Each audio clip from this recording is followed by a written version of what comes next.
नमस्ते दोस्तों, मैं हूं प्रदीप कुमार। आप देख रहे हैं डिजिटल मार्केट। वीडियो शुरू करने से पहले बता दूं, ये वीडियो एक एजुकेशनल पर्पज़ के लिए है। अगर आप स्टॉक मार्केट में कोई भी फाइनेंशियल इन्वेस्टमेंट करते हो तो अपने फाइनेंशियल एडवाइजर से सलाह जरूर लें या फिर अपनी सोच समझ के साथ ही स्टॉक मार्केट में इन्वेस्टमेंट करें। अगर आपको स्टॉक मार्केट में कोई भी फाइनेंशियल लॉस होता है तो उसके लिए ये वीडियो रिस्पॉन्सिबल नहीं रहेगी। तो चलो दोस्तों, वीडियो शुरू करते हैं।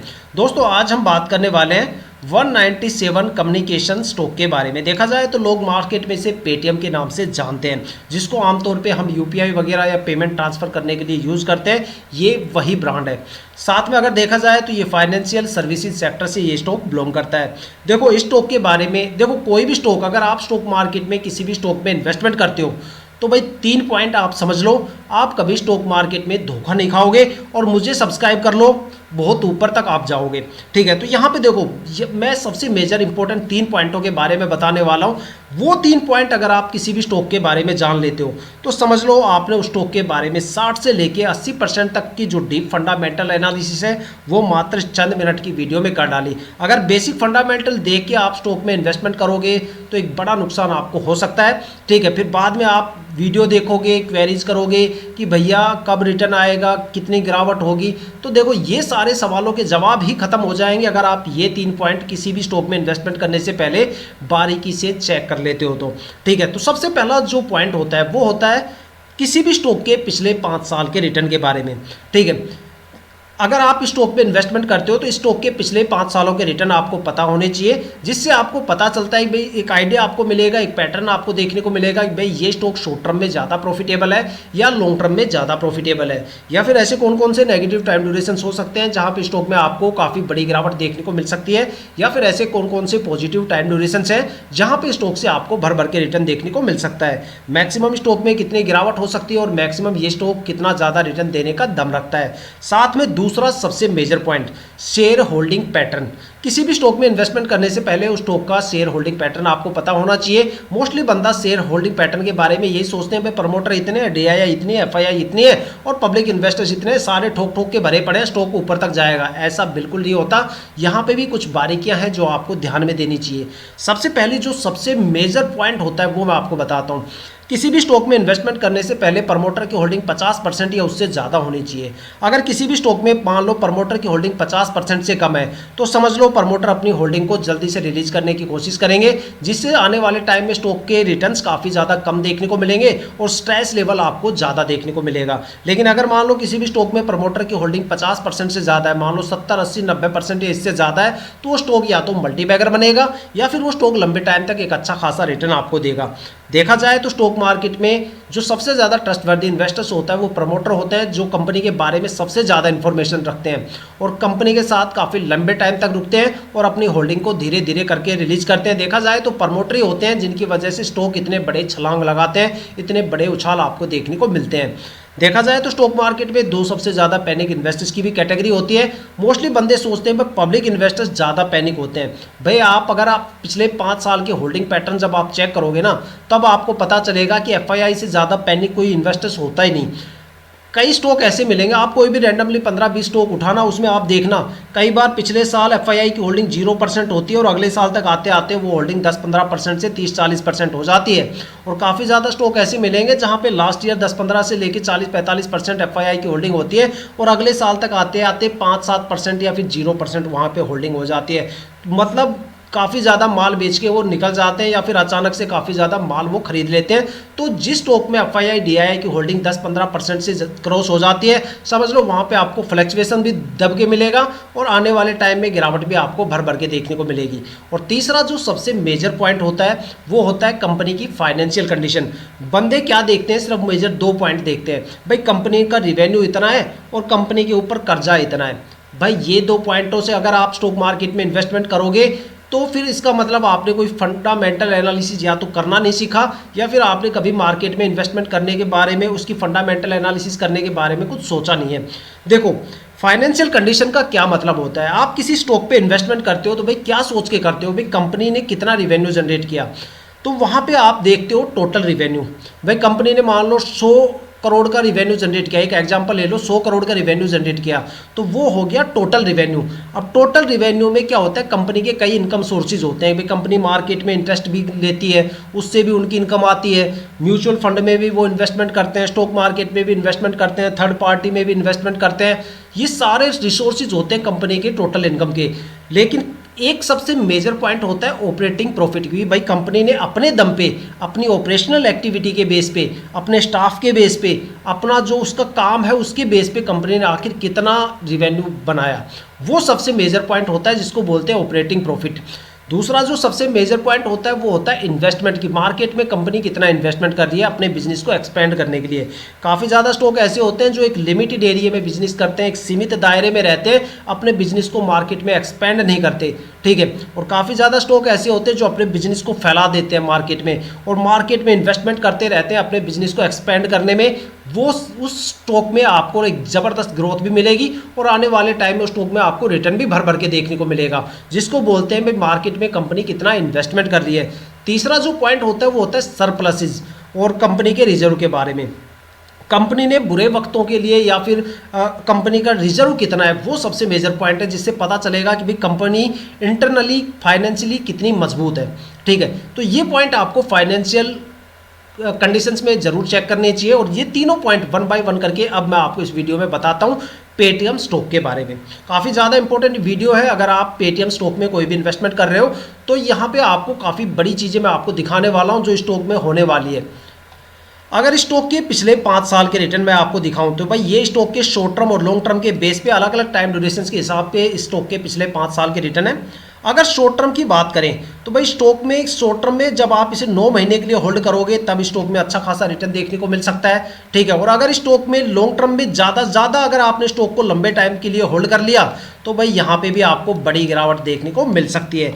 यहाँ पे अगर स्टॉक के जो रिटर्न हमें देखने को मिल रहे हैं उसके हिसाब से भाई ऐसा लगता है भाई स्टॉक का जो सबसे बेस्ट टाइम ड्यूरेशन है वो 6 महीने से लेके 2 साल तक का टाइम ड्यूरेशन है। और इससे भी बेस्ट अगर टाइम ड्यूरेशन की बात करें तो 9 महीने से लेके 1 साल तक का टाइम ड्यूरेशन इस स्टॉक में सबसे बेस्ट है। अगर इससे ज़्यादा कम टाइम ड्यूरेशन के लिए होल्ड किया तो भी बड़ी गिरावट आपको देखने को मिलेगी। अगर स्टॉक को लंबे टाइम के लिए होल्ड किया तो भी आपको गिरावट देखने को मिलेगी। काफ़ी स्टॉक ऐसे होते हैं जो शॉर्ट टर्म में मजबूत होते हैं और काफ़ी ज़्यादा स्टॉक ऐसे होते हैं जो लॉन्ग टर्म में भर भर के रिटर्न देते हैं। लेकिन इस स्टॉक का थोड़ा सा अजीब सा सिस्टम है, ज़्यादा कम टाइम ड्यूरेशन के लिए होल्ड किया तो भी गिरावट मिलेगी, ज़्यादा लंबे टाइम ड्यूरेशन के लिए होल्ड किया तो भी आपको बड़ी गिरावट देखने को मिलेगी।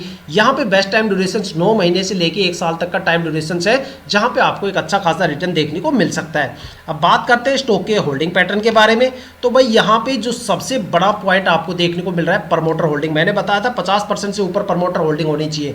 भाई यहाँ पे प्रमोटर होल्डिंग पिछले साल 0% थी और इस साल भी 0% है। इसका मतलब क्या है, भाई स्टॉक को ऊपर ले जाने के लिए जो सबसे ज़्यादा ट्रस्टवर्दी इन्वेस्टर्स होते हैं वो तो स्टॉक में है ही नहीं, तो अब स्टॉक को ऊपर लेके जाएगा कौन? कंपनी के बारे में जो सबसे ज़्यादा इन्फॉर्मेशन रखते हैं वो प्रमोटर तो यहाँ से निकल चुके हैं। अब वो यहाँ पे बैठे हैं जिन्हें कंपनी के बारे में इतना ज़्यादा पता नहीं है, वो सिर्फ मार्केट के ट्रेंड के हिसाब से यहाँ पे इन्वेस्टमेंट करे बैठे हैं। या फिर कंपनी का कोई बड़ा, लोगों को ये लगता है भाई मोबाइल ऐप चलाते हैं हम पेटीएम की, पैसे ट्रांसफ़र करते हैं तो काफ़ी पॉपुलर ब्रांड है। भाई पॉपुलर ब्रांड से कुछ नहीं होता। जो बड़े बड़े ब्रांड होते हैं जो डूब जाते हैं स्टॉक मार्केट में वो भी काफ़ी बड़े बड़े ब्रांड होते हैं। तो यहाँ पे प्रमोटर होल्डिंग 0% है। तो मेरे अकॉर्डिंग मैं तो अगर यहाँ पे इन्वेस्टमेंट करने की सोचूं तो भाई मैं तो यहाँ पे बिल्कुल भी इन्वेस्टमेंट नहीं करूँगा, क्योंकि मैं तो उसी स्टॉक में इन्वेस्टमेंट करता हूँ जहाँ पे प्रमोटर होल्डिंग 50% से ज़्यादा मिलती है। तो यहाँ पे सबसे पहला पॉइंट कि 50% से तो कम होल्डिंग है। और अगर देखा जाए दो सबसे ज़्यादा पैनिक इन्वेस्टर्स की कैटेगरी की DII और FII की कैटेगरी की बात करें तो भाई पिछले साल DII की होल्डिंग 5.38% थी जो अचानक से बढ़ के हो गई है 11.88%। अब आप लोग ये सोचते हो ना भाई पब्लिक इन्वेस्टर्स ज़्यादा पैनिक होते हैं, तो भाई पब्लिक इन्वेस्टर्स की होल्डिंग देखो आप। पिछले साल पब्लिक इन्वेस्टर्स 13.40% थे और इस साल बढ़ के यहाँ पे 13.92% हो गए। मतलब पॉइंटों का डिफरेंस आपको देखने को मिल रहा है, लेकिन यहाँ तो काफ़ी बड़े बड़े पॉइंटों का डिफरेंस बन गया DII की होल्डिंग में, इतना बड़ा फ्लक्चुएशन आपको देखने को मिला। और अगर FII की होल्डिंग की बात करें तो भाई 45% पिछले साल यहाँ पे होल्डिंग थी 45.08%, जो इस साल बढ़ के 56.20% हो गई। अब आप सोचो इतना बड़ा डिफरेंस जब आ रहा है तो भाई फ्लक्चुएशन तो स्टॉक में होना ही है। कई बार तो स्टॉक ऐसे भी देखने को मिलते हैं जहाँ पे अचानक से होल्डिंग जीरो ही कर देते देती है एफआईआई, या 5-7% कर देती है, तो सोचो वहाँ पे कितना बड़ा फ्लक्चुएशन होता होगा। ठीक है, तो गिरावट हमेशा उस केस में होती है जब एफआईआई और डीआईआई की होल्डिंग 10-15% के लेवल को क्रॉस कर जाती है। 10-15% के लेवल को क्रॉस करते फ्लक्चुएशन स्टार्ट हो जाता है। 30-40% अगर मान लो लेवल को क्रॉस कर जाता है, 30 या 40% के लेवल को, तो समझ लेना कि आने वाले टाइम में बड़ी गिरावट आपको स्टॉक में देखने को मिलने वाली है। अब बात करने वाले स्टॉक के फाइनेंशियल कंडीशन के बारे में। भाई कंपनी का जो टोटल रिवेन्यू है उसके बारे में देखते हैं। कंपनी ने जो टोटल रिवेन्यू यहाँ पे गेन किया था वो पिछले साल 2,999 करोड़ था। देखो यहाँ पे जो डेटा है वो करोड़ों के अंदर है, तो यहाँ पे 2,999 करोड़ का रिवेन्यू गेन किया था, जो दिसंबर 2024 तक आते आते घट के 2,017 करोड़ हो गया है। मतलब एक बड़ी गिरावट हमें कंपनी के रिवेन्यू में देखने को मिली है, वो भी यहाँ पे करीब 900 करोड़ के आसपास, 950 करोड़ से ज़्यादा का नुकसान हमें कंपनी के टोटल रिवेन्यू में देखने को मिला है। अब कंपनी के टोटल खर्चों की बात करते हैं। कंपनी के जो एक्सपेंस है वो पिछले साल 3,000 करोड़ के आसपास थे, जो इस साल घट के 2,050 करोड़ हो गए। कंपनी का जो खर्चा है वो रिवेन्यू से भी कहीं ज़्यादा है। अब कंपनी के जो सबसे मेजर पॉइंट होता है फाइनेंशियल कंडीशन का, जो मैंने बताया था ऑपरेटिंग प्रॉफिट।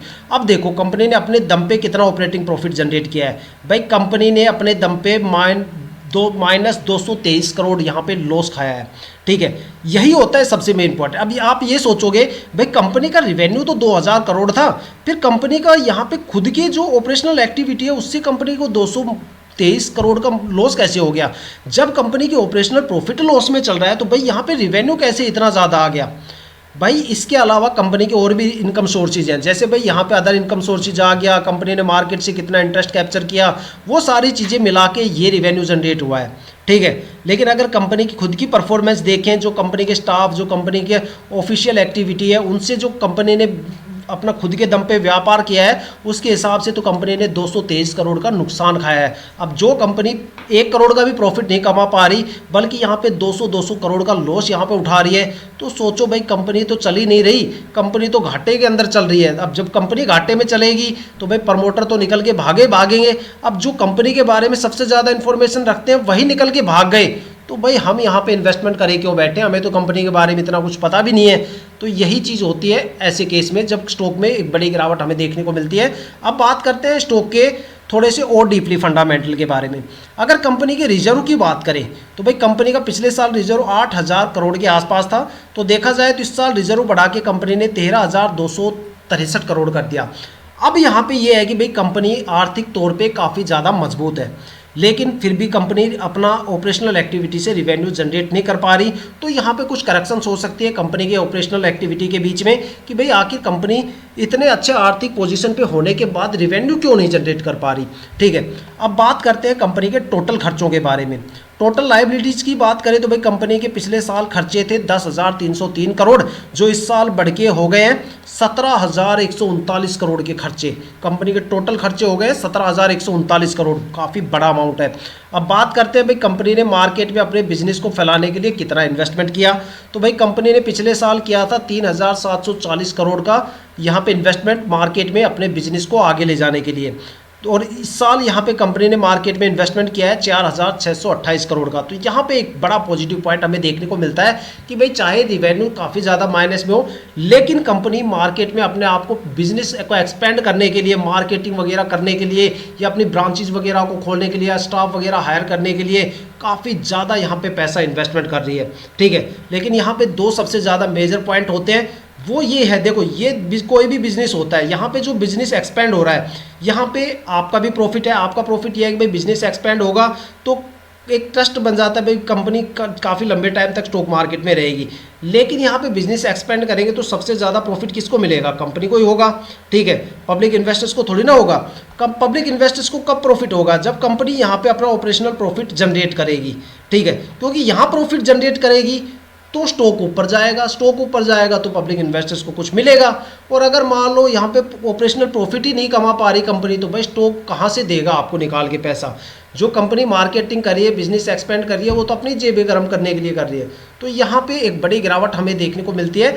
तो ये थे स्टॉक के 3 पॉइंट जो मैंने आपको बारीकी से बताए। अगर आपको वीडियो अच्छी लगी हो तो, और आपकी जो कीमती राय है वो भी हमें कमेंट करके ज़रूर बताइएगा, ताकि जितने भी नए इन्वेस्टर्स वीडियो पे आए उनको यहाँ पे डिसीजन मेकिंग में काफ़ी ज़्यादा आसानी हो आप लोगों के कमेंट वगैरह से देख के। ठीक है, तो दोस्तों ये थी अब तक की सबसे लेटेस्ट इन्फॉर्मेशन पेटीएम स्टॉक के ये बारीक तीनों पॉइंटों को लेके। अगर आपके माइंड में कोई भी ऐसा स्टॉक है जिसमें आप इन्वेस्टमेंट कर रहे हो या फिर आपने उस स्टॉक में इन्वेस्टमेंट कर दिया और आपको स्टॉक के बारे में ये चीज़ें नहीं पता, तो आप हमें कमेंट करके अपने स्टॉक का नाम बताइए। हम आने वाले वीडियो में आपके स्टॉक को ज़रूर कवर करेंगे। अगर आप इस वीडियो या चैनल पर नए हो तो चैनल को सब्सक्राइब ज़रूर कीजिएगा, ताकि हम जितने भी डीपली एनालिसिस करके आप लोगों के लिए वीडियो लेके आते हैं उसकी नोटिफिकेशन आप तक सबसे पहले पहुँचे, ताकि आप स्टॉक मार्केट के हर पहलू से रूबरू रहें, अपने आप को अपडेट और अपग्रेड करते रहें। इसी के साथ ये वीडियो समाप्त करते हैं, मिलते हैं नेक्स्ट वीडियो के साथ।